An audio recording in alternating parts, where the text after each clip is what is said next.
안녕하세요. 성공예감 이대호입니다.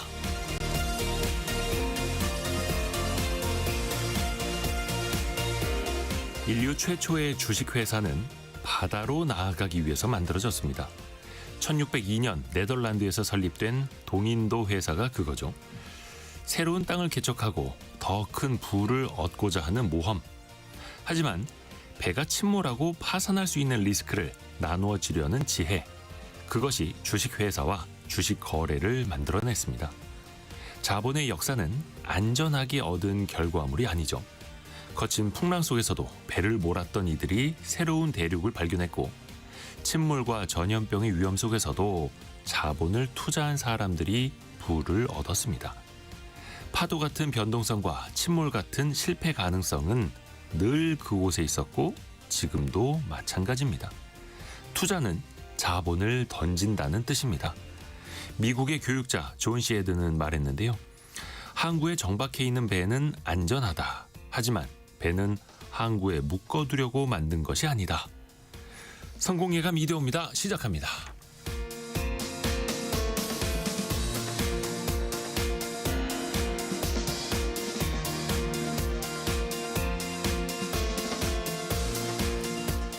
안녕하세요. 이대호입니다.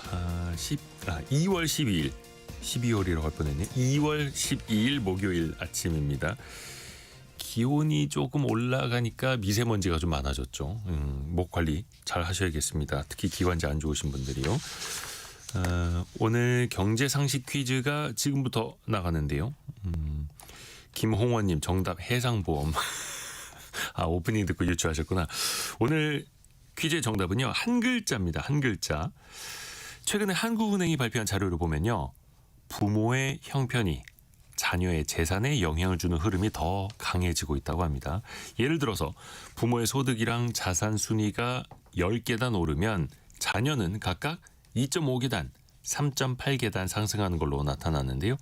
또 교육이나 일자리, 각종 인프라가 서울, 경기, 이 수도권 지역으로 몰리면서 비수도권과의 기회, 또 경제력 격차가 더 벌어질 수 있다는 우려 더 커지고 있죠. 예전에는 개천에서 이것 난다라는 말이 있었는데요. 가난해도 노력을 하면 신분이나 자산을 더 키울 수 있다라는 표현이었죠. 하지만 이게 더 어려워진다는 겁니다. 개천에서 이것 난다. 이 한 글자를 맞춰주시면 됩니다. 상상 속의 동물이라고 하죠. 짧은 문자 50원, 긴 문자 100원이 드는 샵 9730, 또 KBS 콩이 열려 있고요. 추첨을 통해서도 선물을 보내드립니다. 한 글자라고 하니까 돈이라고 보내주신 분들 많이 계시네요. KBS 콩, 또 유튜브는 항상 열려 있고요. 성공예감 이대호입니다. 자주 검색하시면 성공이 가까워집니다.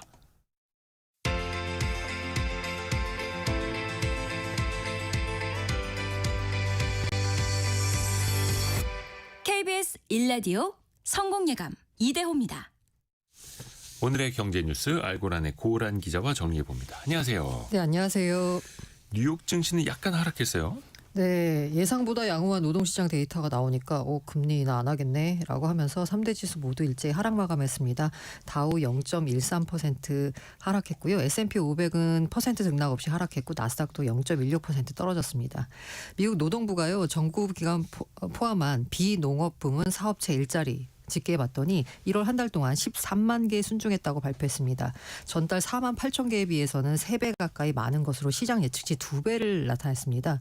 고용시장이 괜찮았잖아요. 네. 실업률도 4.3%로 소폭 하락했고요. 이러다 보니까 이 연준이 금리 동결 가능성 높아지면서 국채 수익률은 상승했습니다. 우리 증시는 지금 참고로 사상 최고치 경신하면서 출발을 했죠. 5,425. 야, 이런 날이 오네요. 지난해인가요? 지난해인가요? 네. 매일 미국 증시는 사상 최고치를 또 경신했습니다. 이런데 우리는 근데 미국장이 빠져도 우리는 갑니다. 또 반도체주가 또 강세를 보이고요.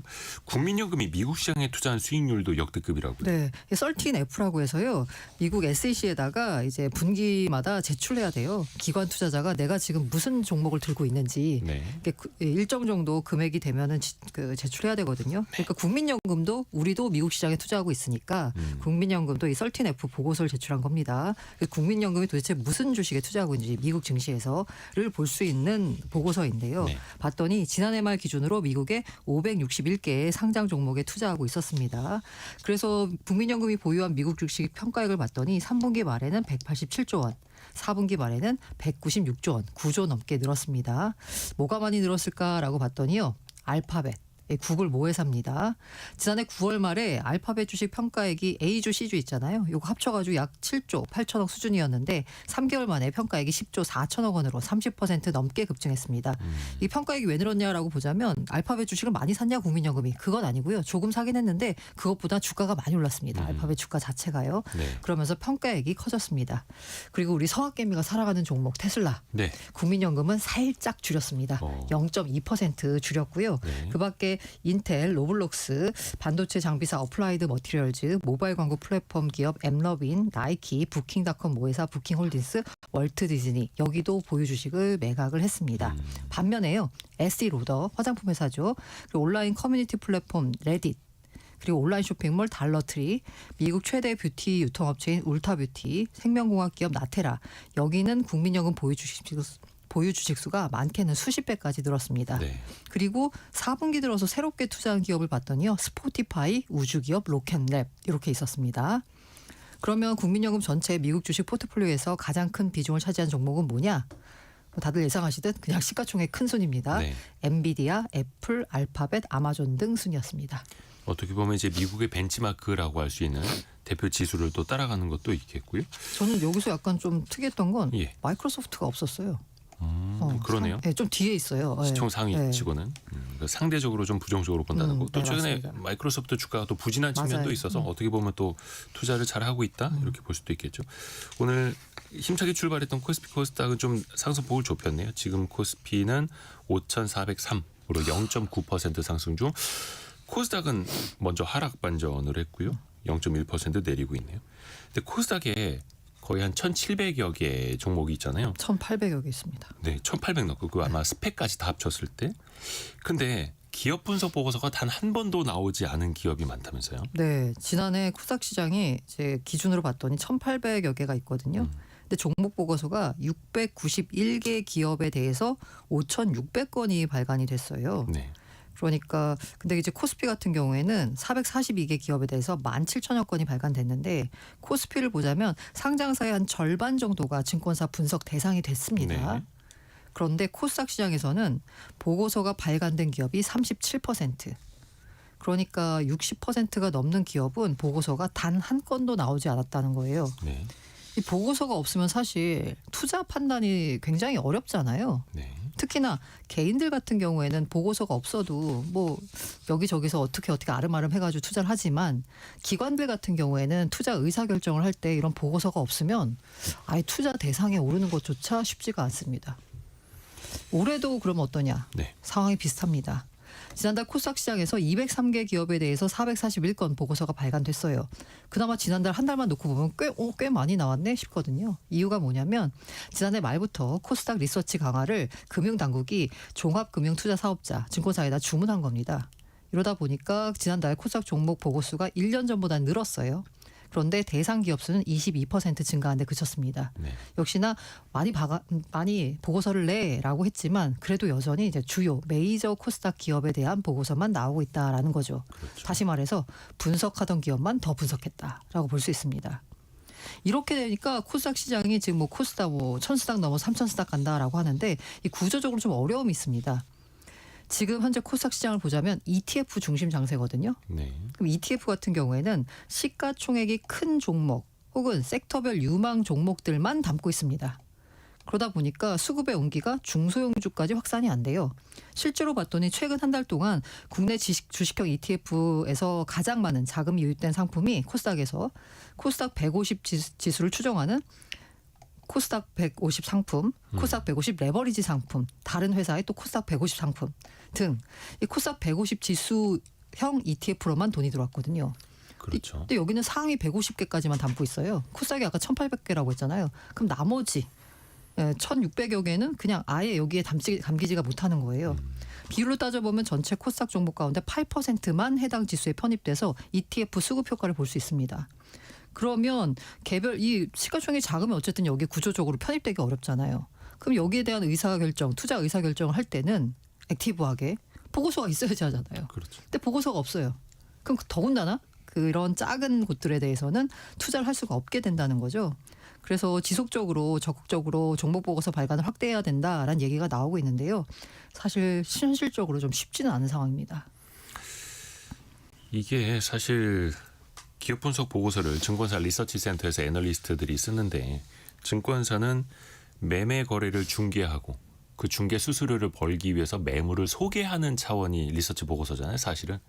그러니까 자기네 증권사가 굳이 소개할 만한 기업이 아니면 인력 채용을 해서 돈 들여서 보고서를 쓸 수도 없는 거고. 게다가 리서치 보고서가 사실 우리가 본다라고 쓰지만 증권사가 리서치 보고서를 쓰는 이유는 기관들 대상 영업하려고 그렇죠. 쓰는 거거든요. 예, 영업용이죠. 네. 그러니까 예를 들어서 공인중개사분들한테 매물로 갖고 있는 아파트나 빌라 소개해달라면 잘해주시잖아요. 근데 내 매물이 아닌 걸 분석 보고서까지 만들어서 소개해달라면 누가 하시겠습니까? 이게 돈이 돼야 하는 건데. 그래서 독립 리서치 회사들이 좀 있기는 한데 아무래도 이걸 수익화하기가 어렵다 보니까 맞습니다. 사실상 또 우리나라에서는 독립 리서치 회사들의 별도 라이선스가 없어요. 그래서 유사투자자문업으로 등록을 해놓고 있거든요. 왜냐하면 종목을 추천을 하는 행위를 하니까. 그러면 결국에는 온라인에서 여기저기서 막 뿔뿔이 흩어져니까 리딩방이랑 독립 리서치가 똑같은 처우 대우를 받는 거예요. 시장에서는. 이것도 좀 제도적으로 개선을 해야 하는데 맨날 같은 이야기만 맴돌고 있습니다. 시장이 좋다 보니까 주식 사기도 극성이에요. 무슨 풍수, 사주를 미끼로 투자자에 현혹하는 것도 나왔어요. 네. 최근에 보니까 금융강도원이 적발을 하나 했는데요. 베트남을 거점으로 해가지고 이 신규 앱을 제작 유포합니다. 그래서 투자를 유도하고 돈을 편취하는 범죄 정황이 확인돼서 경찰이 지금 수사 중에 있습니다. 이게 처음 어떻게 하냐면요. 이제 단체 채팅방에서 풍수, 사주 요거 좀 친숙하잖아요. 네. 그러다 보니까 이런 콘텐츠로 투자자에게 접근을 합니다. 그러면서 자체 제작한 가짜 주식 거래 앱이 있어요. 요걸 통해서 야 비상장 주식에 상장 주식은 지금 많이 올랐잖아. 네. 비상장 주식에 그냥 10만 원, 20만 원만 투자해봐. 라고 투자를 유도합니다. 처음에 이제 풍수로 친해져가지고 비상장 주식에 10만 원 정도 투자하는 거는 뭐 뭐 그냥 할 수 있잖아요. 가볍게. 그냥 합니다. 근데 이게 갑자기 수십 배 수익이 나는 거예요. 어차피 가짜예요. 그러니까 수익률을 조작하면 그렇죠. 되는 겁니다. 조작한 거죠. 네. 그리고 일부 금액을 줘요. 신뢰를 이렇게 소액 쌓습니다.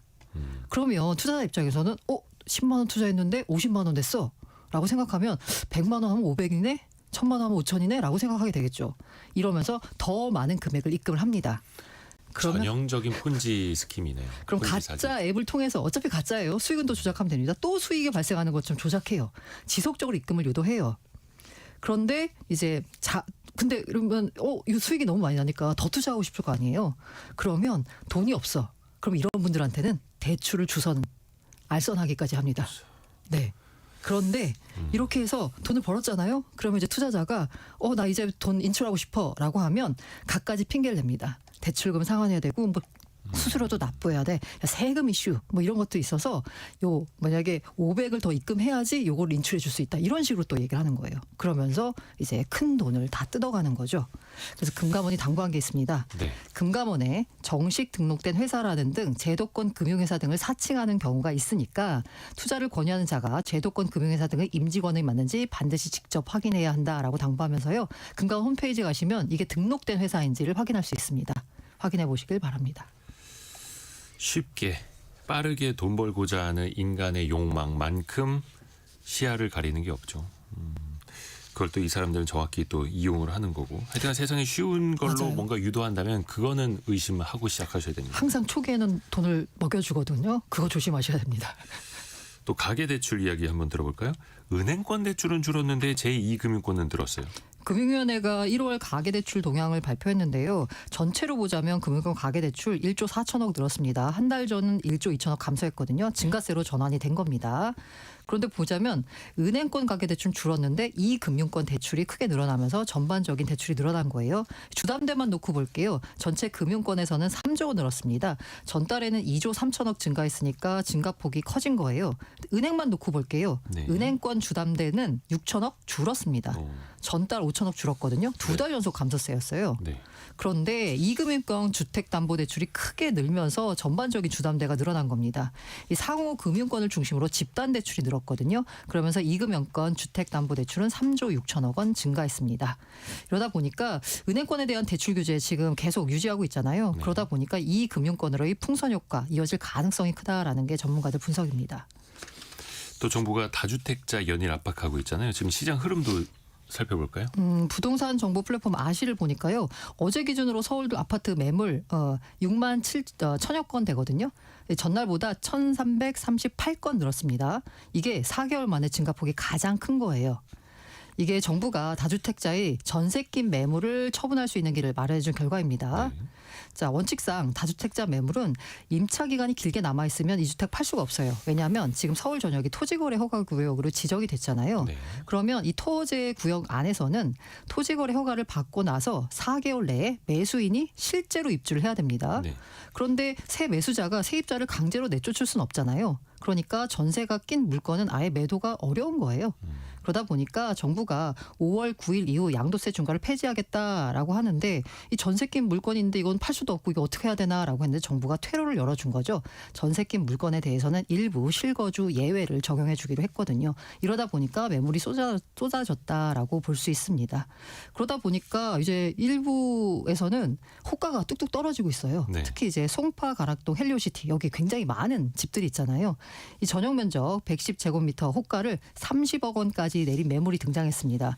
같은 면적대 매물이 지난해 12월에 35억 1,500만 원에 거래가 됐거든요. 그러니까 네. 5억 원이나 낮춰가지고 매물을 내놓은 겁니다. 일단 금매들이 좀 나오고 있고 근데 어찌됐든 간에 다주택자들이 집을 판다면 그만큼 전월세 매물은 또 줄지 않을까 이런 우려가 있죠. 네, 맞아요. 10일 기준으로 보니까 서울 아파트 전월세 매물이 3만 9천여 건, 올해 초에 4만 4천여 건이었거든요. 10% 줄었습니다. 특히 이제 어디가 많이 줄었나 봤더니 노원구가 전월세 매물이 35%나 줄었어요. 구로, 동대문, 은평, 중랑, 도봉구 순으로 한 20% 안팎씩 매물 감소폭이 컸습니다. 2천 가구가 넘는 대단지인데 전세 네. 매물이 단 한 자릿수. 인 사례도 다수가 발견됐고요. 이게 왜냐하면 이 토지 등으로 전월세 매물이 감소하고 있는 상황에서 다주택자들이 이걸 이제 전세로 더 이상 안 하고 이제 팔려고 하고 있잖아요. 그렇죠. 그러다 보니까 전월세 매물은 더 줄어들고 있어서 오히려 전월세 시장에서는 임대 매물 없어지니까 가격이 오를 수 있는 거 아니냐라는 우려가 나오고 있습니다. 진짜 1000세대인데 전세 한 건 나와 있고 맞아요. 그런 것들도 있고 어찌됐든 간에 공급을 또 꾸준히 해야 하는데 1월 29일 공급 대책 이후에도 또 우려가 많거든요. 또 정부가 내놓은 이야기는 있습니다. 어제 국토부 김윤덕 장관이 주민 간담회 자리가 있었거든요. 네. 여기서 이런 질문이 나왔어요. 1기 신도시 선도지구의 민간 사업은 용적률 상향이 특례에 의해 정해지는 것이냐라고 물었어요. 그랬더니 뭐라고 답했냐면 네. 공공주도의 공급뿐 아니라 민간의 재건축, 재개발도 모두 활성화하겠다라고 답했습니다. 이건 뭐냐? 공공에는 더욱 많은 인센티브를 부여하는 동시에 민간에는 인허가 절차를 간소화하는 등 다양한 방식의 지원을 통해 속도감 있는 사업을 추진하겠다라는 의미거든요. 네. 최근 국토교통위가 공공이 시행하는 재개발, 재건축에 대해서는 용적률을 많이 올려주기로 개정안을 의결했어요. 그런데 이 개정안을 보니까 민간 정비 사업이 대상에서 제외가 됐습니다. 그래서 이게 질문의 의도가 뭐냐면 야 공공만 해주는 거 아니야? 라고 했더니 이제 국토부 장관 답변은 아니야. 민간도 우리가 신경 쓸 거야. 라고 답을 한 거예요. 그러니까 민간하고 공공하고 사실은 양 날개로 가야 된다는 거예요. 이건 아주 이제 기본적인 거고 뭐 하던 거를 멈출 수는 없는 거니까. 네, 맞습니다. 다만 이제 용적률 관련돼서는 민간 정비 사업은 대상에서 제외가 됐습니다. 용적률 네, 관련해서는. 그래서 국토부 장관의 설명이 뭐냐면 다양한 방식을 통해서 지원하겠다. 물가 얘기도 해볼까요? 네. 설이 진짜 얼마 안 남았습니다. 물가 잡기 위한 태스크포스를 꾸린다고요? 네, TF를 만들었습니다. 그래서 민생 물가 특별관리 추진 방향을 마련했는데요. 일단 민생 물가 특별관리 관계장관 TF를 구성했는데 여기 의장이 구윤철 경제부총리입니다. 올해 상반기 집중 운영에 들어가기로 했고요. TF는 왜 나왔냐라고 하면 물가 상승률이 안정 목표 수준으로 낮아졌어요. 근데 인플레이션이 누적되고 사실 먹거리 물가 많이 올랐잖아요. 네. 그러니까 체감 부담이 여전히 큽니다. 이런 상황을 반영한 거고요. 실제로 1월 소비자 물가 상승률 전년 대비 2%. 뭐 2%면 나쁘지 않죠. 그런데 최근 5년간 소비자 물가 보니까 16% 올랐습니다. 농축수산물, 가공식품, 외식 모두 20% 넘게 올라서 진짜 서민 부담이 큽니다.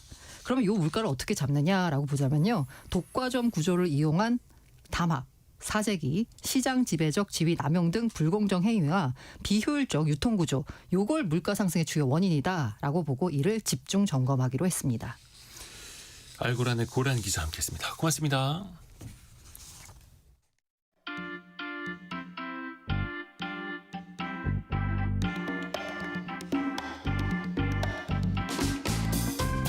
지금 여러분께서는 KBS 일라디오 성공예감 2대호입니다를 듣고 계십니다. 프로그램에 참여하신 청취자 여러분께는 추첨을 통해 아름다운 식탁 창조 주비푸드에서 뿌리 담은 리얼 생와사비를, 쉽고 빠른 판촉물 제작 시너지 기프트에서 고속 충전 마우스패드를, 그리고 성공예감에서 준비한 커피 쿠폰을 보내드립니다. 당첨자는 성공예감 2대호입니다 홈페이지에서 확인하세요.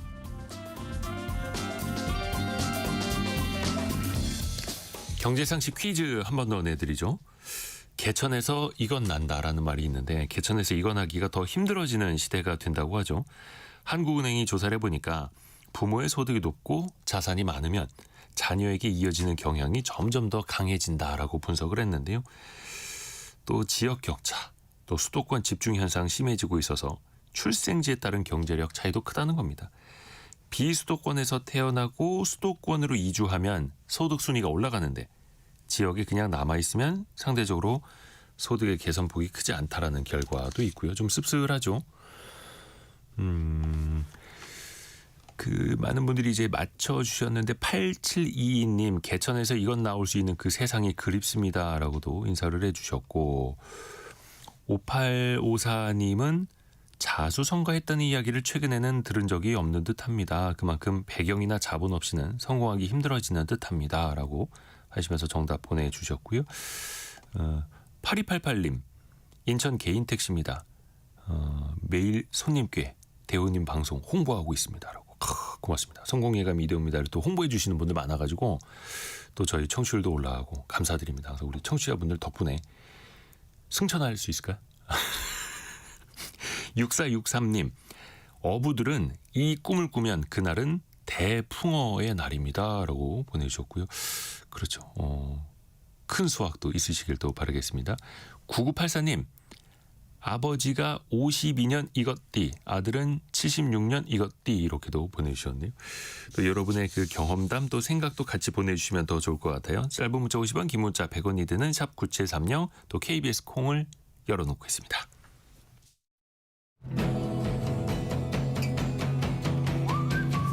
오늘의 움직임에 주목하고 세상의 흐름을 놓치지 않습니다. 여러분의 내일을 응원하며 성공의 열쇠를 함께 찾아갑니다.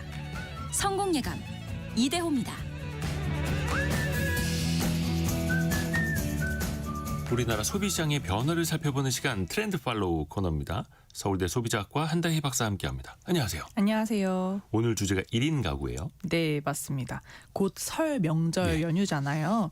가족들이나 친지를 방문하는 대신에 최근에는 다양한 이유로 홀로 보내시는 분들이 많아지고 있죠. 네. 다만 이 최근에 혼자 지내시는 분들이 예전과 좀 달라지는 모습을 보이고 있습니다. 실제로 통계청에 따르면 대한민국 전체 가구에서 1인 가구가 차지하는 비중이 이미 40%를 훌쩍 넘어섰죠. 그렇죠. 이건 단지 솔로가 많아졌다라는 것에 이상의 의미를 지니는데요. 네. 가치관이 극도로 개인주의화된 초솔로가 사회의 주류가 됐다라고 볼 수 있습니다. 그런데 요즘 이 1인 가구들의 모습을 자세히 들여다보면 예. 1인 가구, 2인 가구 이렇게 이분법적으로 나누기 어려운 애매한 사례들이 많아지고 있음이 포착됩니다. 그래서 1인 가구의 가장 큰 문제로 꼽히는 것이 고립이잖아요. 외로움이라고 할 수 있는데 그렇죠. 최근에 이 1.5가구의 형태를 추구하는 현상이 많이 돋보이고 있습니다. 우리가 1인 가구 이야기는 참 많이 들었는데 1.5가구는 뭐예요?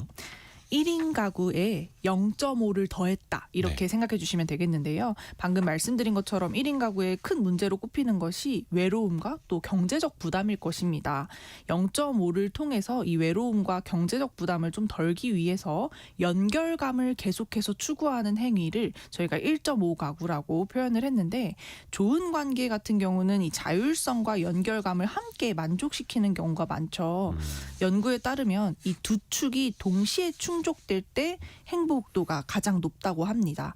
그래서 1.5 가구가 찾는 것도 결국엔 균형입니다. 스스로 결정하는 자율적인 삶에 네. 또 실용적으로 언제든지 내가 연결될 수 있는 연대감, 안정감을 추구하는 그런 모습들이 나타나는 거죠. 그래서 혼자인 것보다는 좀 더 든든한데 또 완전한 공동체보다는 좀 더 자율적인 그런 애매한 그런 가구를 보이는 야. 모습들이 나타납니다. 그러니까 오토바이 옆에 사이드카처럼 약간 뺐다 맞아요. 붙였다 하는 거예요. 필요에 의해서. 맞습니다. 그리고 이것도 이제 뭐 구분이 좀 있다면서요. 세 네. 가지로 분류하셨어요. 네.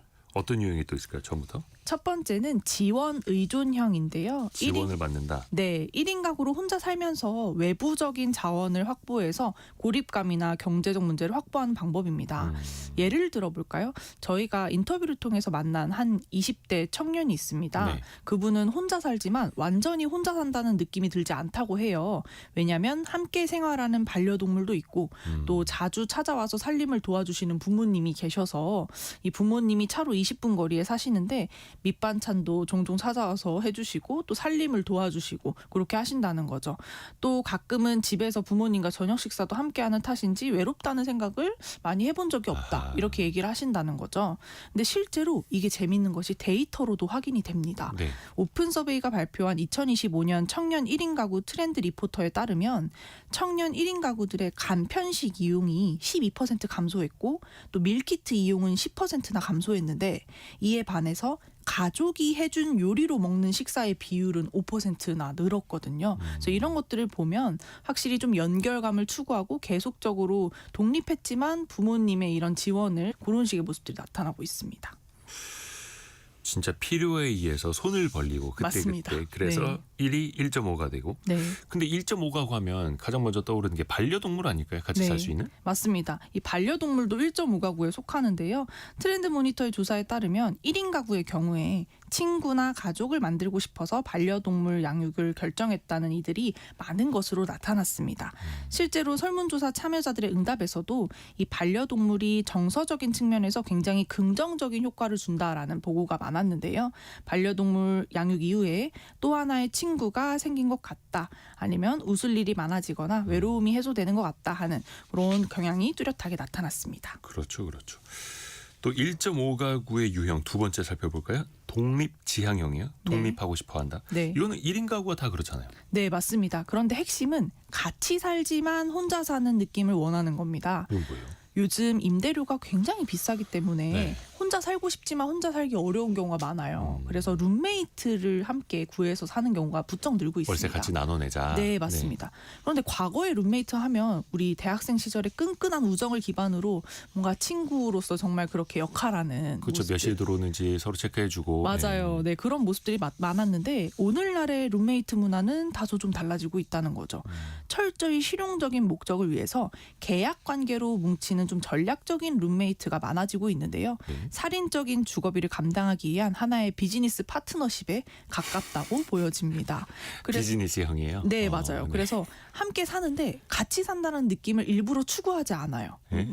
실제로 이 룸메이트 매칭 앱들이 많아지고 있는데 네. 여기서 중요한 게 무슨 데이트 앱처럼 취미나 성격을 보는 게 아니고요. 청소 주기, 소음 민감도, 샤워 시간이 언제인지, 또 외부인 방문을 얼마나 많이 하고 싶은지, 이런 지극히 현실적인 생활 습관의 궁합이 굉장히 중요한 매칭의 기준이 되고 있습니다. 그래서 자신의 라이프 스타일과 가장 충돌이 적을 것으로 예상되는 파트너를 신중하게 고르는 거죠. 그러다 보니까 심지어는 이 동거 계약서를 작성하는 경우도 요즘 많아지고 있는데요. 요.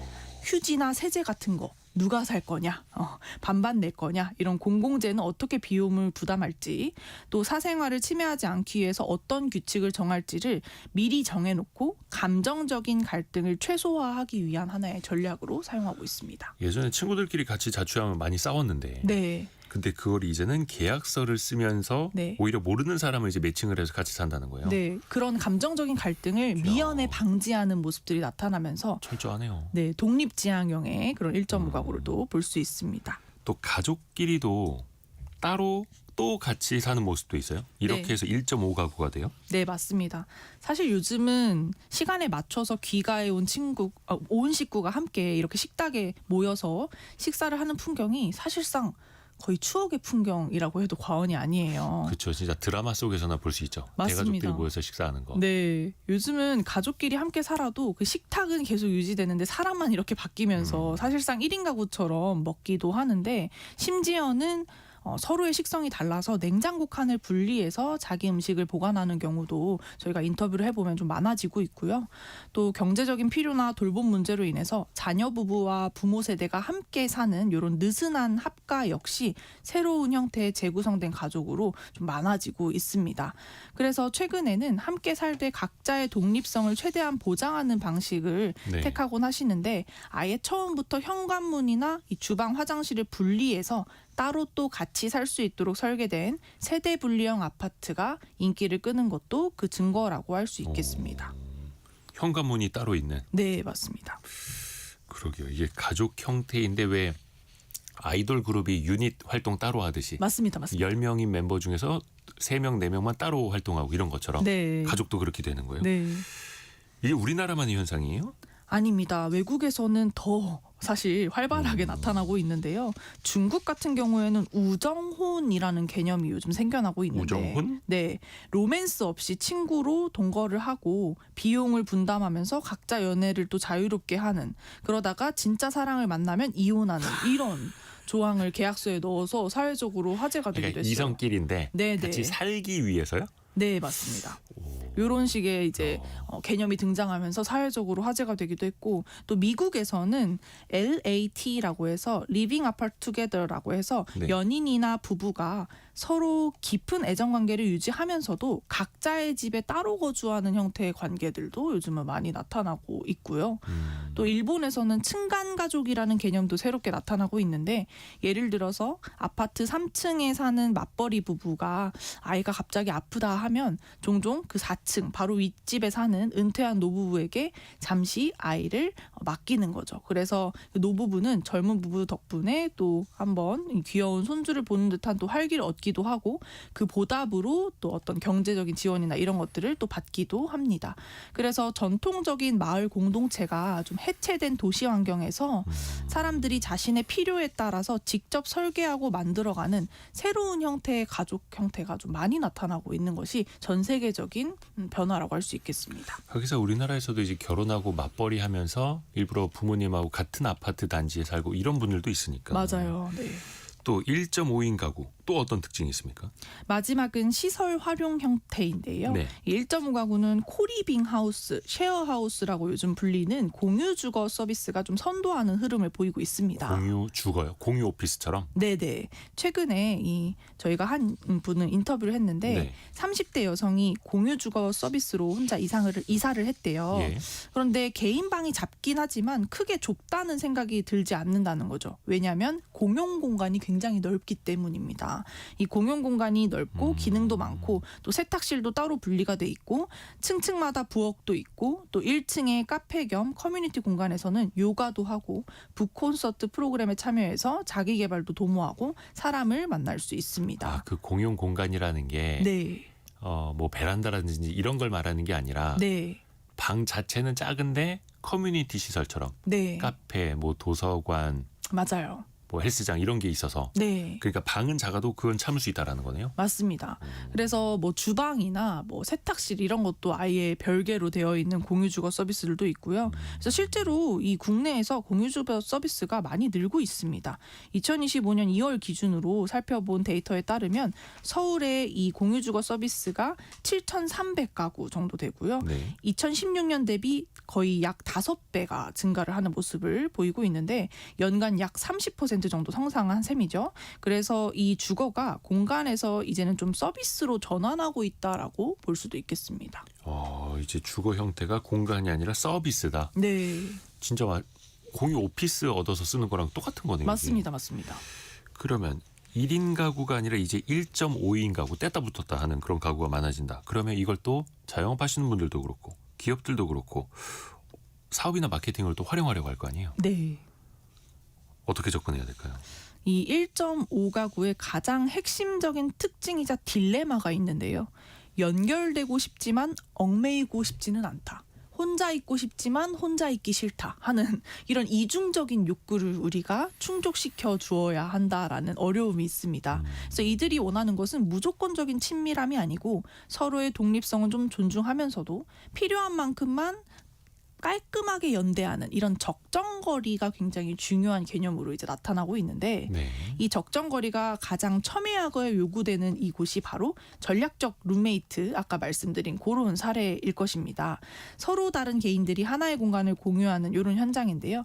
이럴 때는 생활규칙 설정 앱이나 뭐 생활비 정산 서비스 이런 것들이 요즘 비즈니스적으로 또 인기를 끌고 있는데 구체적인 생활규칙을 함께 정해서 설정하고 동의를 해서 또 푸시 알림으로 정해진 시간에 규칙을 상기시켜주고 갈등이 발생했을 때는 중재안까지 제시하는 이런 식의 비즈니스 서비스들이 이제 나타나고 있는 거죠. 그래서 뭐 모든 오해를 원천적으로 차단해서 인기를 많이 보이고 있고요. 또 독립성을 존중하면서도 지원이 필요한 경우 지원해 줄 수 있는 적정거리를 지닌 서비스도 함께 성장할 것으로 보여집니다. 또 이 지원 의존형 1.5 가구 같은 경우는 혼자 반려동물을 기르는 것이 사실 쉽지 않아요. 그래서 이 나홀로 반려인들을 지원해주는 서비스가 요즘 같이 또 인기를 보이고 있거든요. 그래서 반려동물이 혼자 있는 시간을 도와주는 콘텐츠, 비즈니스 사업, 아니면 반려견 미용실, 반려견 유치원 같은 이런 다양한 서비스들이 최근에 시장에 쏟아지고 있는 만큼 이런 분야에서도 기회를 한번 찾아보시면 어떨까 싶습니다. 그렇죠. 1인 가구랑 1.5인 가구 다른 게 0.5니까 네네. 그 0.5를 어떻게 관리해 줄 것인가 이런 서비스들 네. 많다는 거예요. 6549님이 저희 집도 아들하고 같이 살고 있지만 각자 먹고 싶은 거 따로 해 먹고 시간대도 달라서 거의 명절에만 다 같이 모여서 먹는 것 같습니다. 이렇게 보내주셨고 김시연님이 투룸을 구해서 반반 비용 부담하는 것도 괜찮은 듯합니다. 정신적으로 조금 불편해도 경제적인 매력이 크니까요. 근데 요즘엔 그걸 또 계약서 쓰고 한다는 거고 네. 뭔가 적정한 거리, 적정한 관계도 필요한 1.5인 가구 시대. 몰랐던 거 많이 배웠습니다. 서울대 소비자학과 한다혜 박사 함께했습니다. 고맙습니다. 감사합니다. 라디오 다녀옵니다.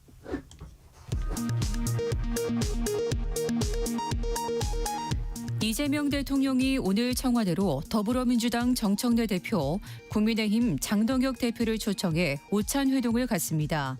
의제 제한 없이 국정 전반에 대해 의견을 나누기로 했습니다. 언론사 단전단수 지시를 전달하면서 윤석열 전 대통령의 불법 계엄에 가담한 혐의를 받는 이상민 전 장관에 대한 1심 선고 공판이 오늘 오후 2시에 생중계로 열립니다.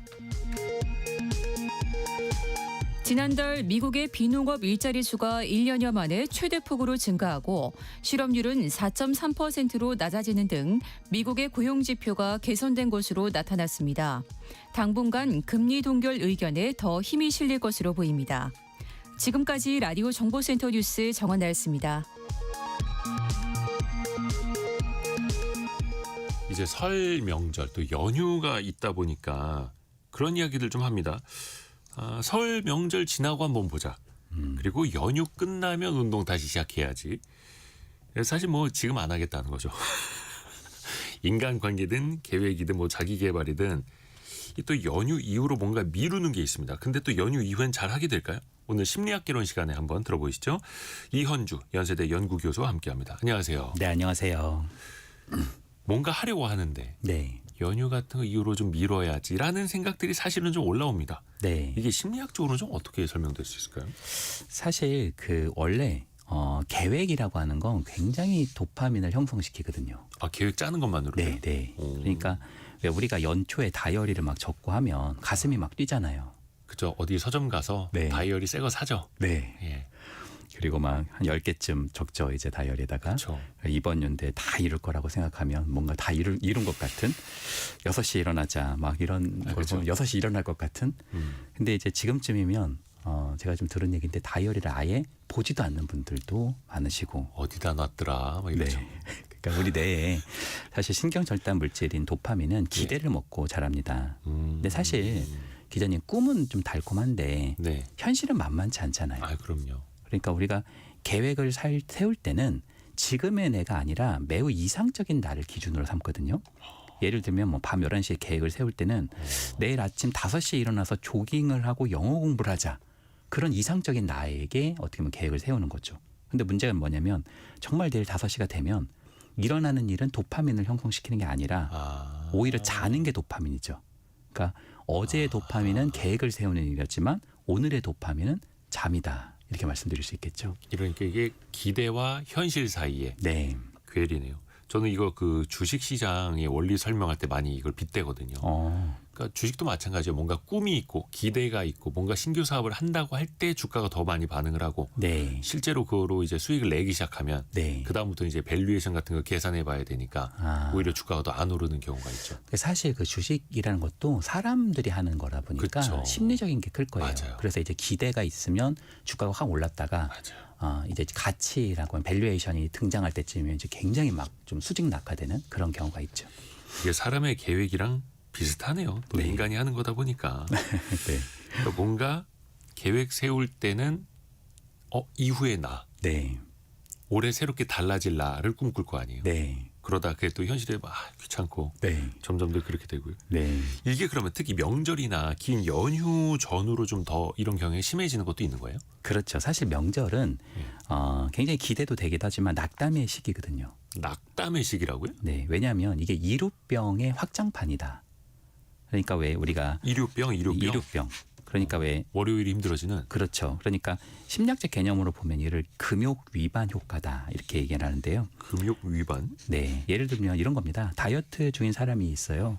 근데 너무 맛있는 치킨을 이제 친척 동생이 사온 거예요. 또 명절은 또 음식 많으니까. 네, 그러면 딱 하나만 먹고 이거 치킨 한 그쵸, 조각만 먹자. 예. 그러면은 딱 하나를 먹는 순간 아이씨 망했다. 아, 그렇죠. 오늘은- 너무 맛있다. 이거 안 되겠다. 네, 오늘은 그냥 먹고 내일부터 하자. 네. 그러니까 날개 자기 하나만 먹으려고 했는데 그렇죠. 자기 네. 통제 시스템이 도미노처럼 와르르 무너지는 거죠. 예를 무너지는 들면 거예요. 뭐 그 전까지 자기 계획을 다 지켰던 분들도 뭐 일찍 일어나기, 영어 공부, 뭐 오전 독서 이런 것들을 아무리 세웠던 분들도 설날 이 전후에 이제 보통 통과하면서 이런 것들이 많이 무너지는데 사쳐서 돌아오죠. 막 늦게 일어나고 OTT 보고 드라마가 재밌으니까 계속 보고 패스트푸드를 먹고 피곤해서 낮잠을 자고 그렇죠. 어차피 내일도 휴일인데 뭐. 네. 그 다음 날도 휴일인데 뭐. 늦게까지 OTT 드라마 봐야지. 네. 16편 몰아서 봐야지 하다가 컨디션 다 망가지고. 네, 네. 이게 도미노처럼 무너지는 거네요. 그 하나 넘어뜨린 게 계속 넘어진다는 거죠. 네. 그러게. 오히려 명절이 낙담의 시기. 또 그 음식이 또 많다 보니까 옆에서 네. 전 부치고 있는데 다이어트 어떻게 계속합니까 혼자서. 그렇죠. 환경이 또 어려워요. 네. 근데 반대로 모든 일에 또 열정적인 사람들 가끔 주변에서 보게 되거든요. 아, 있죠. 끝까지 막 불타올라요. 네. 쉬지도 않는 것 같아요. 네. 이건 무슨 차이입니까? 약간 그 성격적으로 외향성과 성실성이 좀 높은 분들이 있어요. 그런 분들은 정말 좀 타고난 기질과 성격 자체에서 굉장히 좀 에너자이저 같은 에너지가 막 그냥 분출되는 그런 사람들이 존재합니다. 이거는 뭐 기질과 초기 환경에서 구축되어 있는 성격적 측면이라고도 얘기할 수 있고요. 약간 탤런트 유준상 씨가 그런 캐릭터더라고요. 그래요. 에너지가 엄청 넘치고 네. 항상 열정적이에요. 근데 그런 분들이 계시죠. 그거는 근데 그분들한테 그걸 어떻게 하냐고 그러면은 그분들은 진짜 그게 약간 타고난 면들도 있어요. 원래 에너지도 많고 네. 또 체력이 뒷받침되니까 아마 열정적이겠죠. 네. 아니 뭐 우리 똑같은 부모에서 아이를 낳아도요. 어떤 아이는 굉장히 에너지가 많이 떨어져 있고 그래서 항상 침대 밖은 위험해. 같은 이런 애들이 그렇죠, 있고 맞아요. 어떤 애는 밖에서 아예 안 들어온 애가 있고 그런 차이가 좀 있죠. 그리고 사실은 이게 근데 끝까지 해내는 이런 능력은 예. 보통 이제 성격적으로 보기보다는 그런 것도 있긴 하지만 보통 우리가 그릿이라고 그러죠. 습관의 영역이라고 이야기하는 경우들이 많아요. 왜 기자님 공부를 되게 열심히 잘해가지고 네. 엄청 좋은 막 대학에 이제 합격한 분들한테 또 수능 만점 이런 분들한테 아니 어떻게 그렇게 열심히 했냐, 어떻게 그렇게 잘하는 비결이 뭐냐 이렇게 여쭤보면 그냥 뭐 열심히 했어요. 그렇죠. 뭐 국영 중심으로 열심히 했다. 네. 보통 들어보면 별게 없잖아요. 그렇죠. 그러니까 그런 거가 사실은 그분 잘 모르는 거예요. 왜냐하면 그분은 그냥 습관대로 했던 거거든요. 늘 그러니까 하듯이. 예, 그러니까 많은 부모님들이 공부를 재능이라고 이야기하는 경우가 있는데 그렇기도 하긴 하거든요. 근데 습관의 영역이 좀 크긴 합니다. 그래서 예를 들어서 뭐 초등학교 때부터 공부를 열심히 한다. 이게 꼭 습관이 아니라 더 중요한 건 초등학교 때 자발적인 의지를 가지고 자기 스스로 지적인 어떤 활동에 몰입하는 것. 그것을 가지고 있는 아이가 공부를 잘 못하기는 어렵겠죠. 책 읽는 것 자체가 재밌다는 아이는 그렇죠. 잘할 수밖에 없죠. 네, 그래서 네. 재능보다는 습관이다. 습관의 영역이 매우 크다. 그리고 공부 같은 영역이나 또 우리가 보통 하려고 하는 어떤 의지의 영역에서 계획에 적는 것들은 대부분 많은 경우에는 습관의 영역인 경우가 그렇죠. 많다고 말씀드리고 싶습니다. 그래서 실제로 자녀에게 책을 잘 읽도록 해주려는 부모님들은 네, 그 습관을 들여주는 거고 네, 주변에 책이 많으면 또 알아서 또 책을 읽게 되고 네, 그렇죠. 좋은 그래서- 습관을 만드는 게 제일 중요하죠. 네, 네. 반대로 이게 또 열정이 넘친다고 해서 과연 그게 꼭 좋은 거냐? 네. 반대되는 측면도 한번 볼까요? 일단 제가 예전에 좀 다 운동을 잘 못했는데요, 기자님. 네. 100m 달리기는 좀 잘 뛰었어요. 그래서 친구들이 뛰면은 제가 좀 이렇게 몸무게가 예전에 좀 지금보다 훨씬 뚱뚱해가지고 막 뛰면 친구들이 멧돼지가 뛰어가는 것 같다. 막 이러면서 막 웃고 막 난리도 아니었거든요. 야, 너는 네. 어떻게 100m 달리기는 장난 아니다. 아니 날렵한 사람들이 있어요. 네. 음. 근데 제가 이제 그러니까 더 열심히 달릴 거 아니에요. 근데 100m 달리기를 뛰고 나니까 제가 이게 눕게 되더라고요. 너무 힘들어가지고 모든 걸 다 탈진해서. 네, 모든 걸 쏟아부어서. 네. 근데 사실은 체력장 같은 거 하면 저만 눕는 게 아니라 다 누워요. 아 그렇죠. 그러니까 오래 달리기 하고 나면 다 뻗죠. 네. 그러니까 너무 뭔가 열심히 하고 너무 큰 변화는 반드시 후폭풍이 생긴다라는 점을 말씀드리고 싶어요. 그러니까 내가 막 열정을 좀 통제하지 못하고 나를 갉아먹는다 그 열정이. 과하게. 네. 그런 것은 반드시 내 삶에서 후폭풍으로 다가올 수 있다. 저는 호랑이 등에 타지 않는 것이 좀 중요하다고 생각해요. 아예 애초에. 네. 왜냐하면 삶은 그렇게 평생 달릴 수 있는 건 아니거든요. 삶은 절대 한 방이 아니고요. 오히려 장기적인 호흡이라고 생각되고요. 삶에서 어느 때는 조금 빨리 걸을 때도 있죠. 그런데 본질적으로 삶은 100m 달리기도 아니고 마라톤도 아니고 오히려 산책과 가깝다라고 저는 생각을 합니다. 마라톤도 아니고 산책과 가깝다. 네. 오히려 마라톤을 해도 중간에 걸어도 된다. 네. 이런 거죠. 네. 그러니까 사실 컴퓨터도 그렇고 자동차도 그렇고 과열이 되면 식혀줘야 돼요. 그렇죠. 사람도 마찬가지인데. 네. 근데 너무 이제 열정적인 거 열심히만 해야 된다라는 그 강박에서 또 이제 벗어날 필요도 있는 거고요. 네. 이게 사실 우리나라 성과주의랑도 맥이 닿지 않습니까?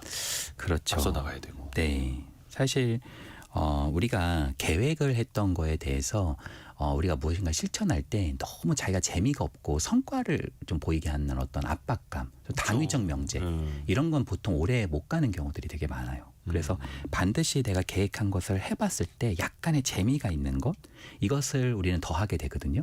이를 뭐라고 말씀드리냐면 성공 경험의 누적 효과다 이렇게 이야기를 합니다. 누적 효과요. 네, 성공 경험의 누적 효과. 그러니까 좋은 성공 경험이 쌓여가면 더 좋은 결과로 이어진다는 거예요. 그렇죠. 뭐 예를 들자면 내가 만약에 집 밖을 산책을 나간 거예요. 네네. 나는 원래부터 좀 이렇게 밖에 좀 산책하는 걸 좋아하는 사람이에요. 근데 요즘에 잘 못 나갔어요. 근데 이제 나가 보면 생각보다 이렇게 체험을 해보면 공기가 너무 깨끗하고 네. 몸도 신선해지는 것 같고 네. 자연도 너무너무 아름답고 우리 집이 이렇게 아름다운 곳에 있었나? 이런 것을 조금씩 경험해 나가는 것이 그 다음 날에도 갈 수 있는 힘을 좀 우리가 갖게 한다라고 말씀드릴 수 있죠. 아하, 아주 작은 것에서. 네. 그리고 이거를 약 60일에서 66일 정도로 반복했을 때 예. 우리는 작은 습관이 우리 삶에 스며들어온다라고 이야기하기도 합니다. 그러니까 2달만 해봐라라는 말이 거기서 나온 거죠. 맞습니다. 또 이제 열정이 식었을 때도 있어요. 네. 근데 그때 엄마가 한마디 합니다. 네. 넌 왜 이렇게 끈기가 없니? 네. 난 왜 이렇게 끝까지 진드감치 못할까? 이런 네. 생각들 올라오거든요. 네. 자책도 하게 되고. 네, 네. 좀 어떻게 다독여야 할까요? 사실 열정이 식었다라는 건 반드시 거기엔 이유가 있습니다. 뭐 예를 들자면 그게 알고 보니까 별로 하고 싶은 일이 아닌 경우도 있고요. 그럴 수 있죠. 내가 잘하는 것이 아님을 알게 된 경우도 있고요. 뭔가 나하고 은근히 안 맞는 경우도 있고요. 또 내가 너무 그동안 열심히 하느라 지친 경우도 있고요. 근데 기자님, 제가 보면요. 참 이게 놀라운데 예. 어떤 경우에는 내가 정말 강력하게 원하는 것이 따로 숨겨져 있는데 그걸 안 하고 딴 걸 하는 것 때문에 음. 사실은 굉장히 하기 싫고 끈기가 없는 경우들도 존재합니다. 그럴 수 있죠. 저는 사실 은둔형 외톨이인 아이들을 뵐 때가 있거든요. 네네네. 근데 부모님은 거의 뭐 실패자다. 우리는 아. 아이들을 잘못 키운 것 같다. 근데 그 아이를 제가 직접 만나보면 굉장히 그 아이의 모습에서 비범한 면이 있는 것을 볼 때가 있어요. 그러니까 비범한 호랑이가 어떻게 보면 자신의 그런 무대를 만나지 못하기 때문에 그런 은둔형적인 어떤 습관으로 좀 보여지게 되는 그런 경우들도 있죠. 호랑이가 있어야 할 곳, 네. 숲인데 네. 동물원 안에만 갇혀 있다거나 뭐 그럴 수도 있는 거고요. 네. 또 뭔가 자신이랑 안 맞는 경우가 있을 수 있으니까 자책하면 안 되는 거고. 네. 아까 오진아님이 저도 운동 열심히 해야지 해서 러닝을 하면 비염이 꼭 돋아요. 그래서 운동이 나랑 안 맞나 이겨내야지 하는데도 3주째 비염 알이를 앓고 있어요. 이거 어쩔 수가 없죠. 아, 네. 그렇죠. 네. 뭐 치료받고 관리하시는 게 또 중요하고 아니면 이제 실내 왜 트레드밀이라고 하네 러닝머신 타는 것도 하나의 또 방법일 테고 네. 다른 방법을 또 이제 찾아봐야죠. 네. 혹시나 열정이 흐지부지 됐는데 네. 이걸 좀 다시 끌어올리고 싶다 할 때 어떤 방법이 있습니까? 일단은 열정과 의미, 가치 이거는 3대 마차라고 부릅니다. 상대 마차. 네. 그러니까 보통 좋아하는 것을 찾았는데 해보면 재미없다는 사람들이 있어요. 그리고 그런 것들을 리추얼로 만들어 보려도 잘 안 된다. 네. 심지어 어떤 분은 그걸 해도 이제 돈이 전혀 안 된다. 그렇죠. 그렇죠. 근데 사실 좋아한다는 거는 단순히 떡볶이 사 먹는 걸로 귀결되지 않거든요. 오히려 진정으로 무엇인가를 좋아하고 열망한다라는 건 더 큰 선이다.